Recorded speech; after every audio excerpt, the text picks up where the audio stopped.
Sarah Chen stepped onto the gleaming silver platform of the Galactic Council's space station, her shoulders back and her face carefully neutral.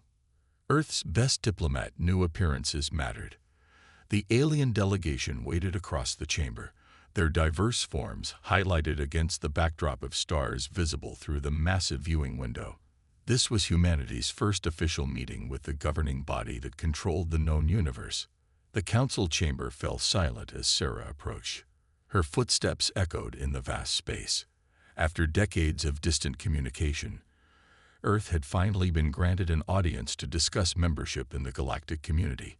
Hope and excitement had fueled their journey across light years, but the cold reception now chilled Sarah to her core. Representative Chen of Earth announced a tall, willowy alien with shimmering blue skin.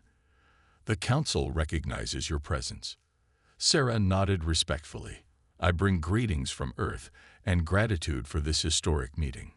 The council leader, a being with multiple eyes set in a face of shifting colors, studied her with unsettling intensity. When it spoke, its voice came from everywhere at once. "Your application for membership has been considered." Sarah noticed the pause. Her heart began to beat faster, but she kept her expression calm.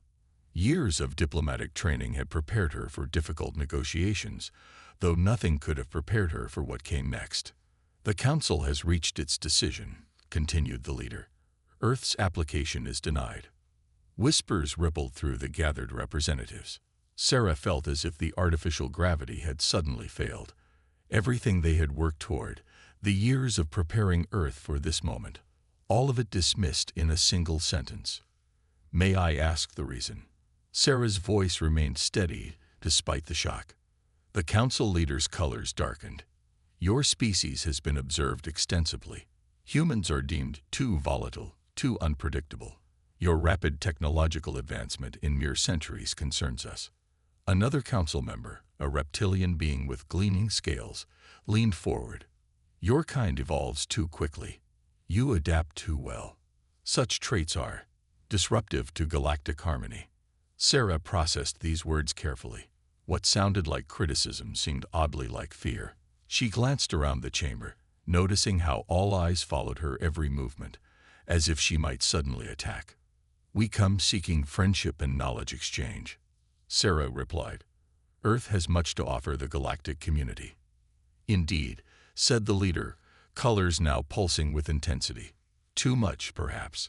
The council has determined two options for Earth. You may accept protectorate status, with council oversight of all major technological and social development, or you may choose isolation, with no further contact with any council worlds." Sarah's hands trembled slightly. Billions of lives depended on her response. Protectorate status would mean surrendering Earth's independence. Isolation would cut them off from the stars they had just begun to explore. "This is not a negotiation," added the reptilian member, noticing her hesitation. "It is the council's judgment. You have 48 Earth hours to convey our decision to your leaders and provide an answer." The formal meeting concluded abruptly. Sarah was shown to private quarters to communicate with Earth. As she walked through the station's gleaming corridors, her mind raced with implications. Behind the aliens' polished words and advanced technology, she had sensed something unexpected. Fear, not of human violence, but of human potential. Later, during a scheduled recess period, Sarah wandered the station's diplomatic sector, trying to understand what had gone wrong. A tall, cloaked figure brushed past her in a crowded corridor. She felt something slip into her pocket. Once alone, Sarah examined the object. A small data chip unlike any technology she had seen. Activating it carefully revealed a brief message. "They fear what they cannot control. Meet me at Docking Bay 7 when the station sleeps." Sarah stared at the message. Who would risk contacting her secretly? And why? The council had given Earth 48 hours to decide its fate, but Sarah had much less time to discover the truth. As artificial night fell across the station, Sarah made her decision. Following station schematics memorized during her preparation, she slipped through shadowed corridors toward Docking Bay 7. Whatever awaited her, there might be dangerous, but Earth needed answers. Sarah rounded the final corner and froze. A lone figure stood beside a small shuttle, face obscured beneath a hood. As she approached cautiously, the figure turned, revealing features unlike any species she had encountered in council records. "Representative Chen," the stranger said softly. "I am from the Viserai, a race the council would prefer you never knew existed. What I must show you will change everything you understand about your place in the galaxy." The morning sun streamed through the lab windows as Jamal Williams adjusted the final components of his quantum stabilizer. For 3 years, he had worked on this project in secret, funded by a small group that believed in his vision when larger institutions had laughed him away. Now, in this modest facility outside of Boston, he was about to prove everyone wrong. "Energy levels stable," Dr. Williams, his assistant Maya, called from her monitoring station. The young physicist had been with him from the beginning, one of the few who understood the potential of his work. Jamal nodded, his dark eyes focused on the calibration readings. At 42, with gray beginning to touch his temples, he had spent half his life chasing this dream. His hands, steady despite the moment's importance, made one final adjustment, initiating quantum field in 3, 2, 1. A gentle hum filled the lab as the machine came to life. A small sphere of blue-white energy formed in the containment chamber, pulsing like a heartbeat. The readings on surrounding screens showed exactly what Jamal had predicted. Energy forming from seemingly nothing, breaking all conventional laws of physics. "It's working," Maya whispered, eyes wide with wonder. "The field is stable and self-sustaining." Jamal allowed himself a smile. If his calculations were correct, this quantum manipulation technique could revolutionize energy production across the globe.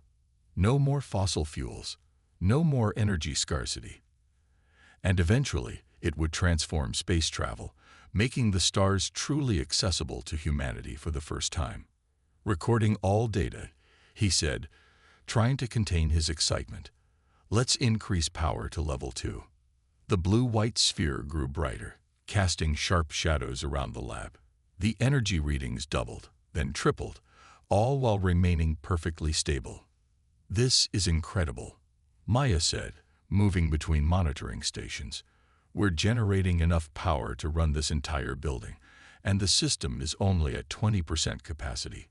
Jamal was about to respond when the security system suddenly blared to life. Red warning lights flashed throughout the lab. "What's happening?" he demanded, rushing to the security console. Maya pulled up the external cameras on the main screen. What they showed made no sense.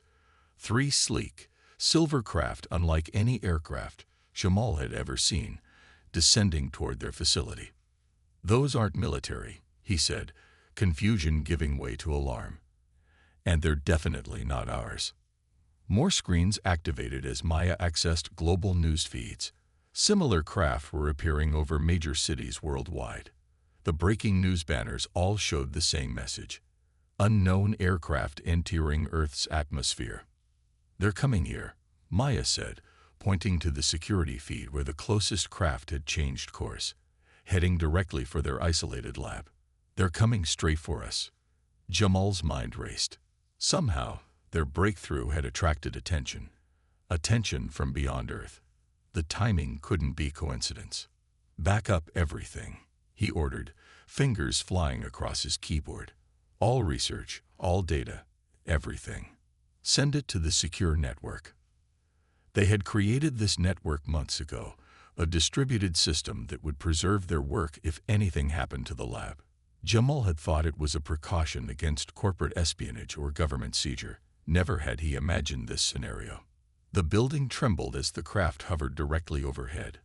Dust fell from the ceiling tiles. The quantum field in the containment chamber flickered but remained stable.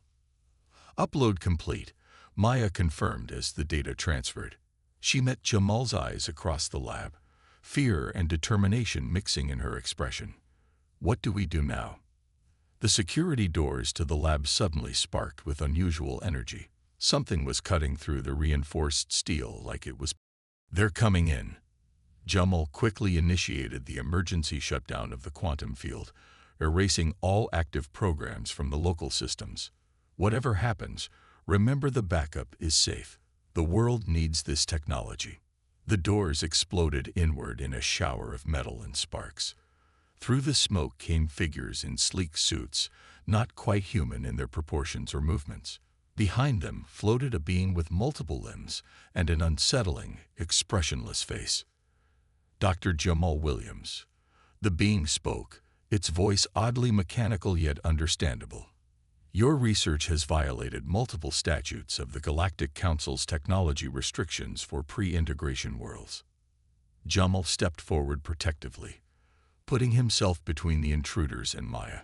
This is a sovereign Earth facility, he said, voice steady despite his racing heart. You have no jurisdiction here. The alien's face remained impassive. Your research is now under Galactic Council jurisdiction.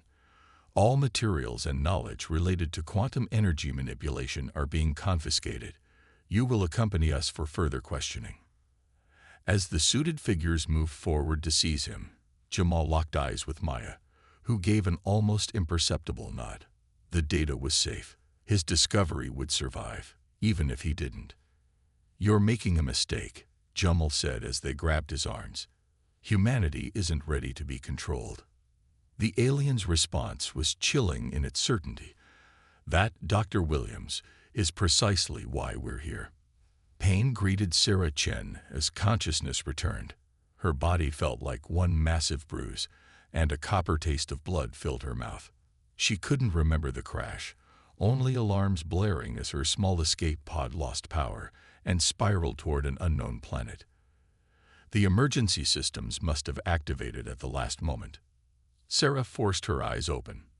Instead of the twisted metal wreckage she expected, she found herself on a simple bed in a rough-hewn room.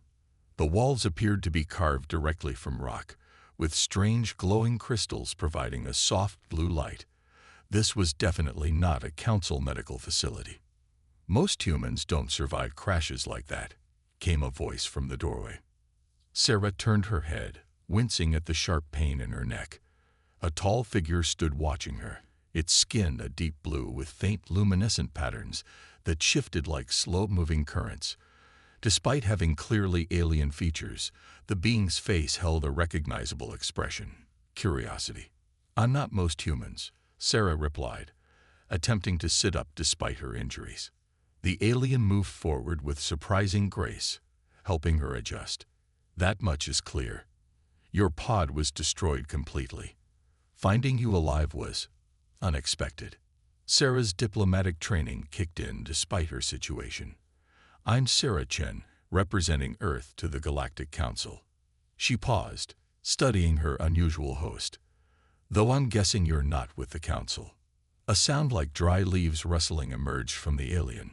Laughter, Sarah realized. The Council doesn't visit Meridian.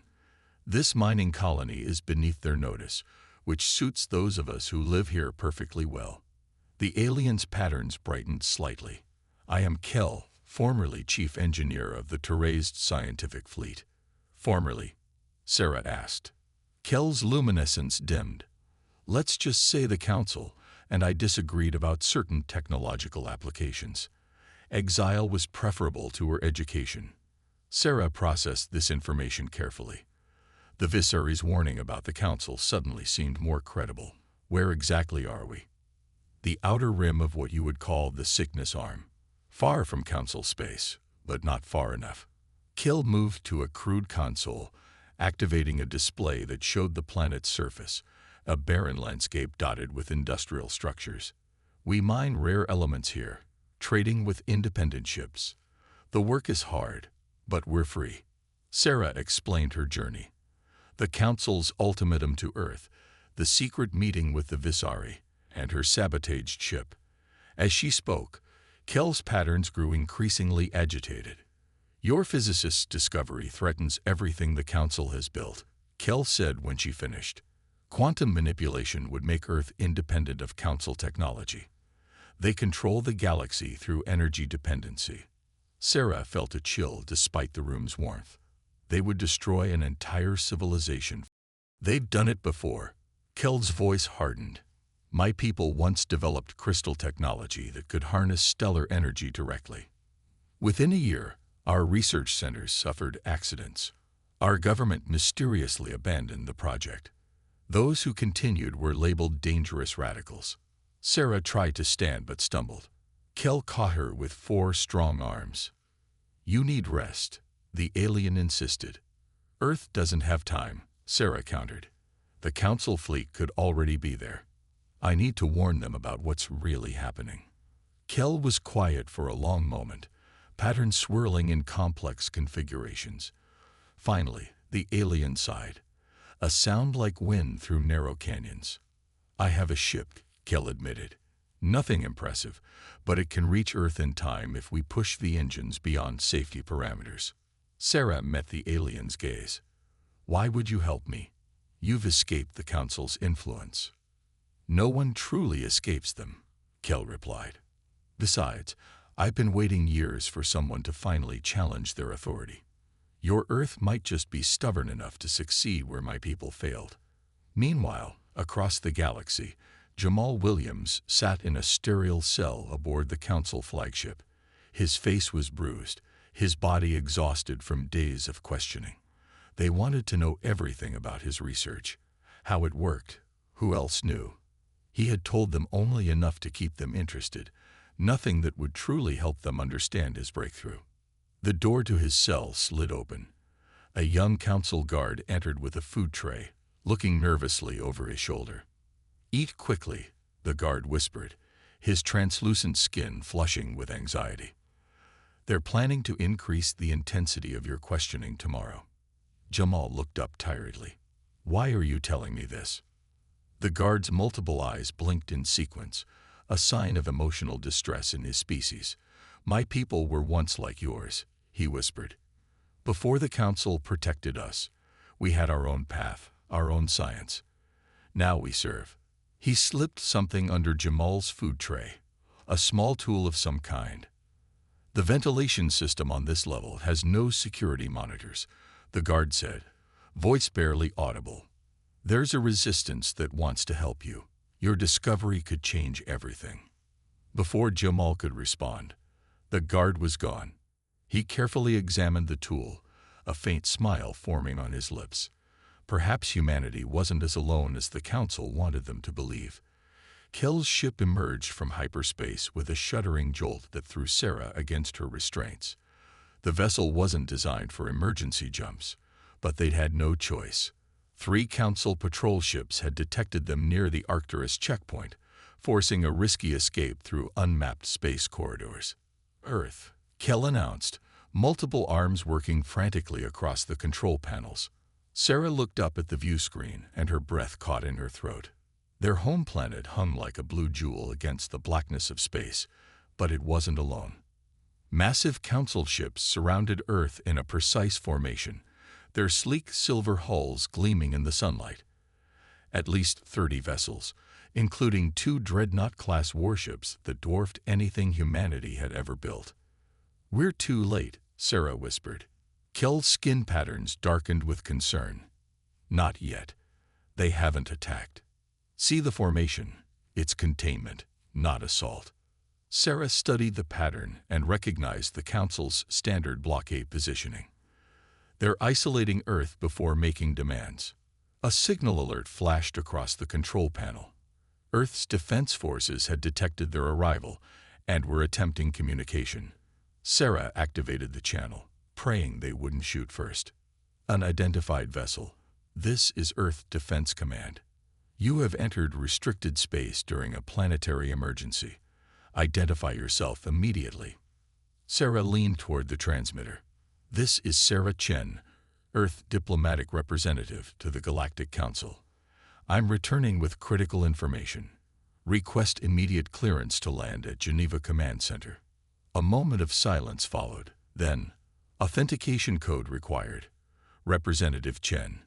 Sarah provided her diplomatic security code, then added, I'm accompanied by an ally, a non-council species offering assistance. After tense minutes of verification, they received landing coordinates, As Kell guided the ship toward Earth, they passed close enough to one of the Council vessels to see its weapon systems, powered up and ready. They're waiting for something, Kell observed. The answer came as they entered Earth's atmosphere. A global broadcast from the Council flagship spread across all communication channels. People of Earth, your government has concealed dangerous research that violates galactic security protocols. Surrender your quantum physicist Jamal Williams and all related research immediately. Compliance will result in minimal intervention. Resistance will not be tolerated. Sarah and Kell landed at a military base outside Geneva, now serving as Earth's emergency command center. They were rushed through crowded corridors, filled with military personnel and government officials from nations worldwide. Humanity had united in the face of this threat. General Maya Okafor, recently appointed head of Earth's Unified Defense Force, greeted them in a secure briefing room. The wall screens displayed the Council fleet's positions and Earth's limited defensive capabilities. Representative Chen, your timing is miraculous, the general said. We've been trying to negotiate, but they're demanding we surrender Dr. Williams and destroy all his research. Williams isn't here, Sarah asked, surprised. They took him 3 days ago, along with his primary equipment, but his assistant managed to secure his complete research data before the abduction. The general activated a display showing a young woman working with military technicians on complex equipment. Dr. Williams had the foresight to create redundant, secure backups. Kell moved closer to the screens, patterns shifting with intense interest.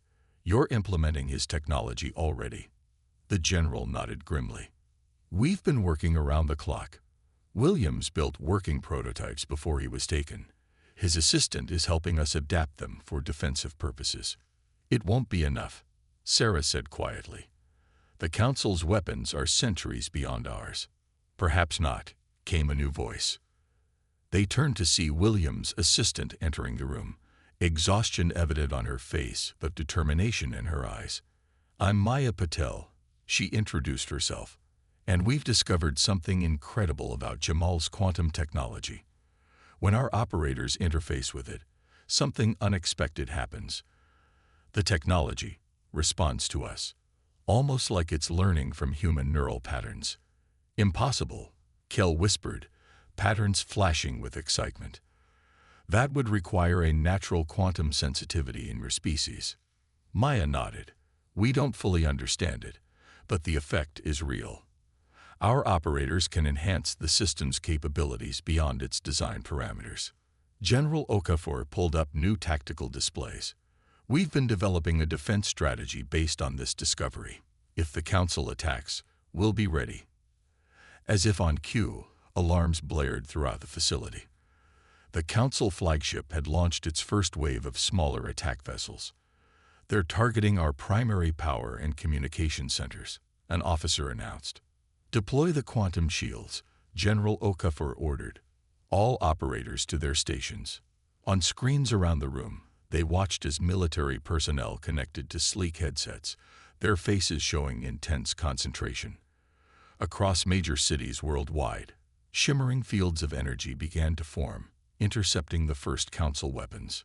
It's working, Maya exclaimed as the shields held against impacts that should have destroyed them. But Sarah noticed something even more remarkable on the monitoring feeds. The operators' brain activity patterns and the quantum field fluctuations were synchronized, growing stronger together. The human operators weren't just controlling the shields, they were somehow merging with them, improving them in real time. The Council attackers hesitated, clearly confused by Earth's unexpected defense capability. Their second wave of attacks increased in intensity, targeting the shield generators directly. They're adapting their attack pattern, General Okafor noted. But so are we.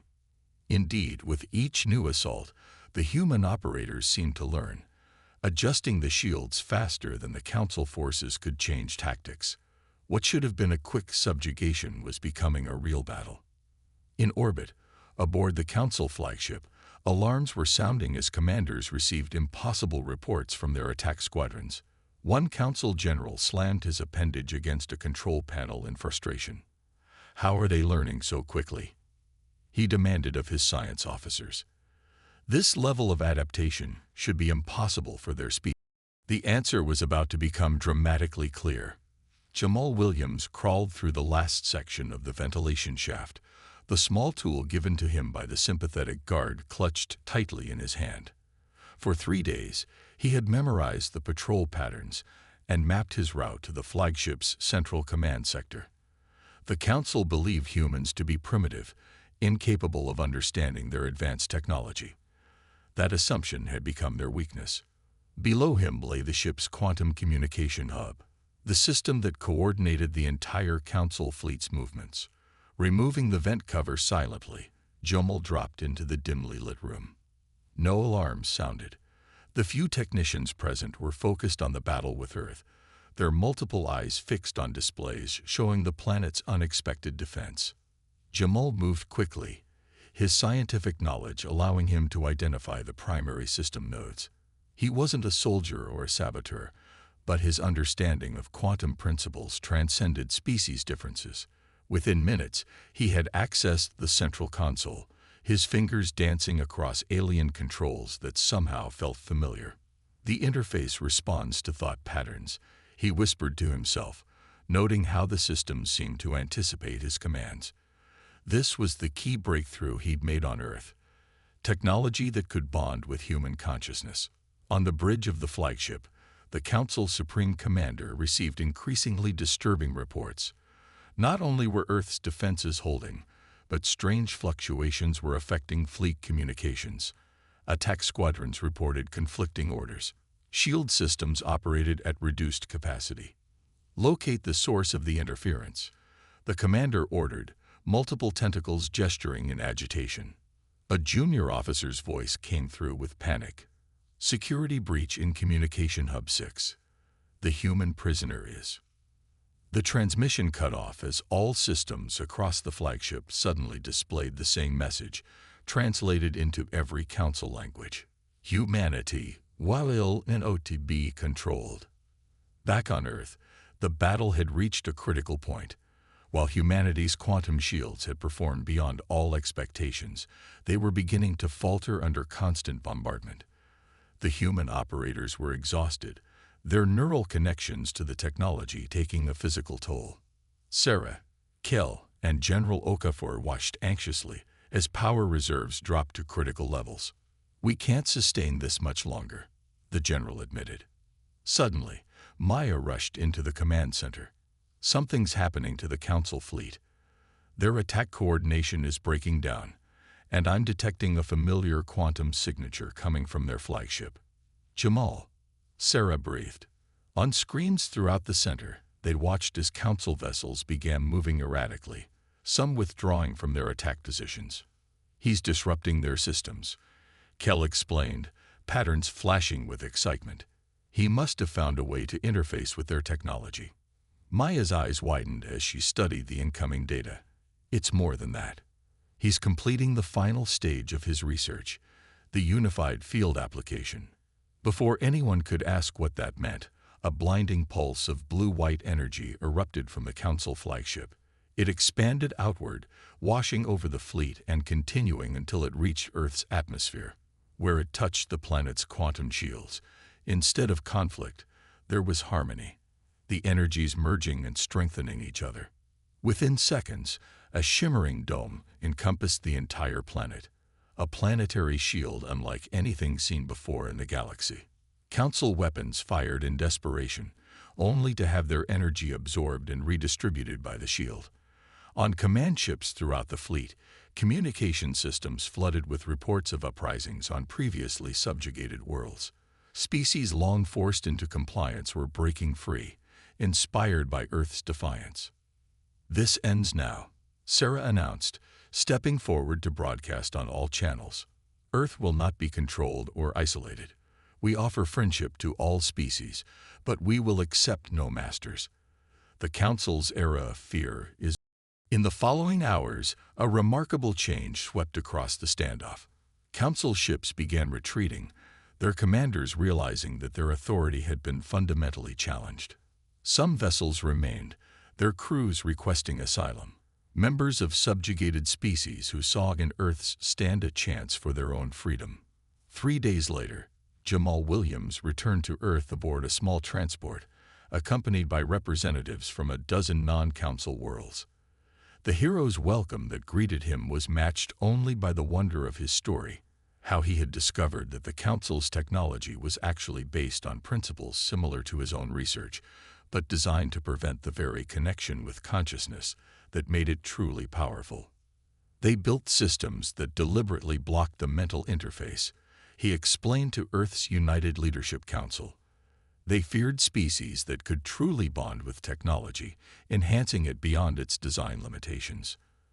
As the implications of this discovery spread, the mysterious Visari diplomat finally revealed himself to the assembled leaders. His ancient species, he explained, had once possessed humanity's gift of technological connection before evolving beyond physical form. The galaxy needs your perspective, the Visari told them. A young species with an old soul, one that sees technology not as a tool to control others, but as an extension of consciousness itself. In the months that followed, Earth became the center of a new galactic alliance. Ships from formerly isolated worlds arrived daily, seeking knowledge and offering friendship. The old council's influence waned as more species claimed their independence. Sarah Chen, now Earth's first ambassador to the new Galactic Assembly, stood on the observation deck of the newly constructed orbital station. Below her, the blue-green planet shimmered with life and possibility. Beside her stood Kel and Jamal, companions from a journey that had changed the course of galactic history.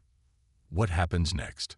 Sarah asked the Visari diplomat, who had become a valued advisor. The ancient being's form shimmered slightly as it considered the question. Something wonderful, it replied.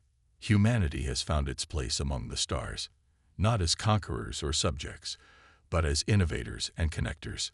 You have reminded the galaxy of what it once knew but had forgotten.